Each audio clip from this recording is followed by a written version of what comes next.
Okay, I'm Sarah Jo, and this is one of my streamer patterns that I created. And I would say that this is going to be my all around best fly for all types of species, trout, bass, other stuff sometimes. And just this is the best streamer I have. So we're going to be tying it today. I'll run through the materials. And then we'll start with gotta kind of glue and work on the tail. So we'll start that first and then we'll circle back. So I am a tyer for Daiichi. So I do use Daiichi hooks for the most part. These 2220s. This is a size 4, but I would use a 2, which is why I have a couple, but I only had a couple left, so I didn't have a full pack. And then I'm going to be using some olive Chinese saddle hackle for the tail. So we'll be messing with that here in a moment. I've got the Sano's Predator Wrap in green. And I have an EP sparkle brush here. So I've also got barred olive strips. Chenille, you could use so many different kinds. You could use a pearl, you could use olive, you could use any type of speckled. This is Sculpin olive that I'm using today, but I don't think, again, that matters too much as long as it's greenish, but also the pearl works too. And then I think I put Arctic fox, but I also sometimes I have this raccoon, and it's basically looks and feels the same. So I'll be using a little bit of that. And then for the heads, the easiest thing to get a hold of is these bait fish heads from Fish Skulls. But I kind of wanted to do this to feed. Probably one of the reasons why I think it works very well is the heads that I have from Drop Jaw. There's a company called Drop Jaw Flies. So that's kind of their logo there. And they make these realistic painted heads. I'll show you a big one just because they're easier to see. So you can tell how those look kind of real. And I do like tying these patterns with one of those, only a smaller pinfish head. So the size head I'll be using is actually more like that. And you can get those online at Dropjaw. They have a bunch of packages. They even have streamer packages where they'll sell you the material for everything, and then you can just tie the streamers yourself. He has a bunch of them. They're a lot of fun. But the bait head, these ones work just fine too. So first I'm just gonna go through the Chinese set. I've already set a couple aside, but I tend to just go through these and find 2 that are really gonna be very similar. So I have these 2 right here. And then I just kind of hold them up together at the tips and try and clean them up so that they're even, if that makes sense. So that they're the same size, so I kind of know what I'm working with. So once I've got that cleaned up like that, now I'm gonna need to position this and glue this together so that I can shape the tail a little more. And I think there's a few ways to do this. I started with super glue because it's really fast, but it makes a little kind of a white mark on the tail that I don't love. So the thing that I think is the most durable is this liquid fusion, but it takes a while to dry. So the thing that I've kind of done to combat both of those things is I'm using a little bit of the UV cure to kind of temporarily or kind of get it together so I can work with it. And then I can dab it with the fusion and let it set overnight. And then it's really indestructible because that fusion, I mean, I've had caught multiple fish and they're ripping at it and then the fly is still together. So I'm really just going to take and put, like an inch down or so, a little mark, a little dab of this stuff. And I'm going to just make sure I lay the feather directly on top of it and put them together and cure them. Now these are kind of, I can work with them a little more. They're not going to come apart. I haven't fished with these like this, so I don't think that I don't think it would stay together in the water as great as it would with the liquid fusion. That stuff's really indestructible, but at least for working on the bench. So depending on the saddle hackle, I mean, this doesn't actually look too bad to me, but what I usually do now is just try to do a little trim up to make it look more like a tail. And I do like the bent shaft for these, so I can kind of get in. But I'm basically just going to come in here and take off a little bit and cut it at a taper. So like get that little tail look. See that? And I'll do it on the other side too.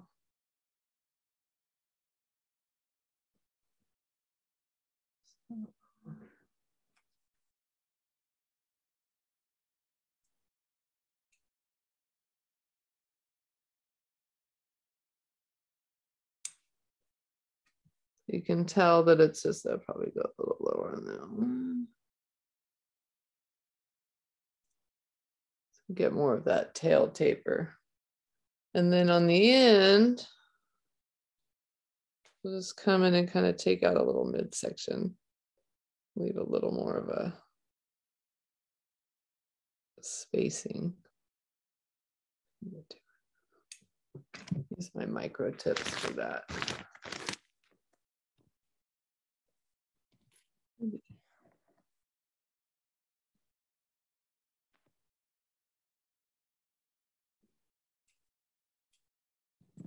So I have a tail set up here, and that's kind of ready to go. I'll set that aside.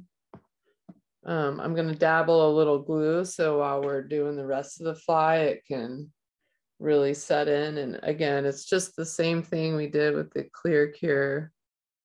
Just kind of rub a little in.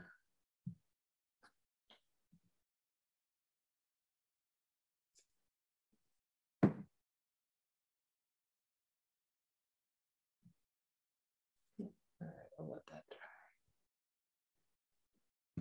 dry. So, I mean, I tend to tie with white thread because the lesson that I got from Spirit River before they were sold to Hairline was that, you know, white contains all of the color spectrum, and it's going to illuminate any color that you put over it, especially when it comes to dubbing.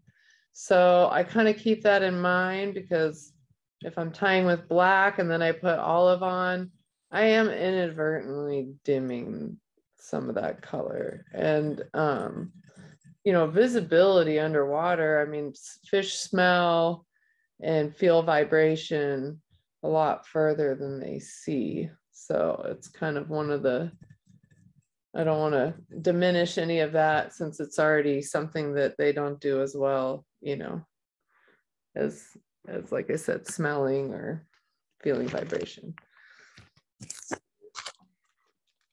Build up a little body here. I think the key to any fly is just keeping everything really clean. So as far as keeping the chenille clean, I just like to peel off a little of the material so that I make sure that it's just a flat piece of string when I tie it in. That way the body stays the same taper and it doesn't get too fat. Throw some of this sparkle brush on the end too. Okay, so I'm just going to run this up, make a little body with it.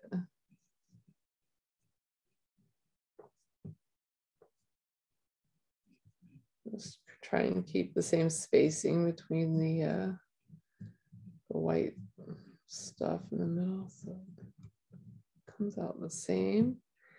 And then here, just like I'll usually kind of put the head on and kind of double check as I go. Oh, I better stick the, I have to get a different one. Okay, that's funny. Good, so make sure I don't go too far up and leave plenty of room for gluing that on. And then this one, I'm just gonna kind of palmer it, and I don't want to wrap it too tight, just trying to get a little bit of sparkle in the body. So probably only gonna wrap it about 3 times total around the whole thing. So if you haven't seen these before, I really like these. These are micro tip scissors by Dr. Slick, but what I love is that right below that is a wire cutter, because I don't know about you, but I am like not going to put these down to grab another thing to cut my wires. And I know that's bad, but I don't want to take the time. So I've had a habit in the past of ruining my scissors that way. And it's nice I don't have to do that anymore. Now I'm going to take the tail and I'm basically just going to place it on either side here and tie it in.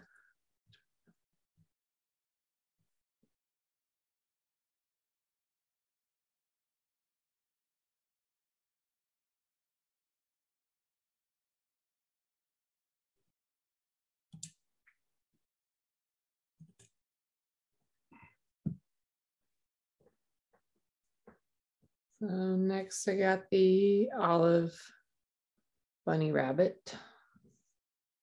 I'm gonna throw that on top.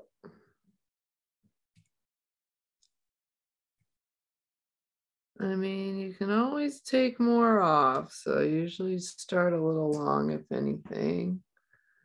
So that's probably too long for me, but I'm worried about cutting it too short. So kind of start taking a little off until I think the taper looks nicer. It's getting close. Let me take off just a touch more. So next, we'll go with the barred olive. Make like a little gill plate. This is like a wrap, and I've never used this stuff as a wrap before yet. I just haven't done it. So just take a little piece, you know, with maybe 20 fibers on it or so. And I'm literally just gonna stack it, basically. Hand stack it. I suppose you could just trim it too. And kind of throw that on the outside. So I have a little, that might actually be a few too many.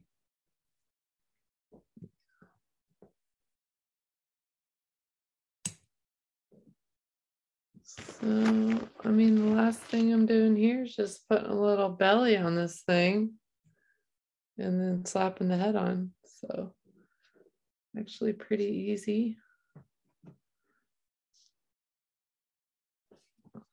I almost feel like a husky, you know, if somebody had a husky, that might be a good material to use too, is some, or like a white wolf doggy material. Try and get some of that under fur out so it doesn't clog up the head too much.